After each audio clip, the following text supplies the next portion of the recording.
atrás y coger la calles exteriores, que van los del otro, la otra serie. Así por ahí. La feria de bienestar ya no. Primero llego, sí. La feria de. No, de 10 llego. Sí. Atento a la llegada de las pescadas. Se complica, ¿eh?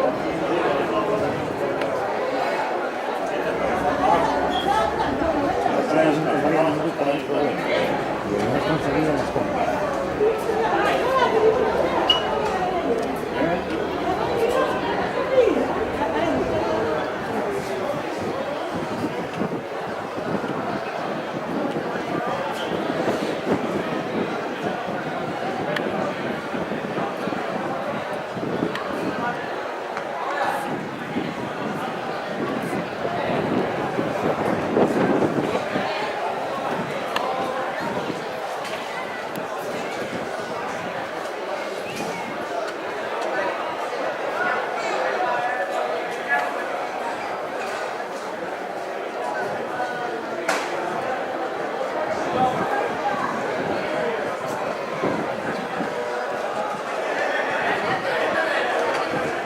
Segundo, Luis García Fernández, rector Villaviciosa, 1023.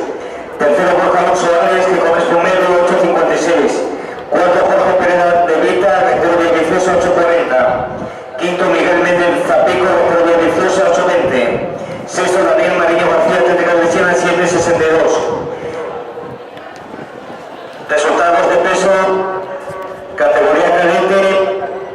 Primera, Inés Álvarez Teresa, Atletismo Laviana, 11-18. Segunda, Marta de Ordóñez, Estadio Gijón, 8-97. Tercera, Yara de Con Gutiérrez, Gijón número 8-52. Cuarta, Lidia Cuesta Fernández, Estadio Gijón, 6-97. Quinta, Dunia Fernández Ferraz, Estadio Gijón.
Silvia, vamos.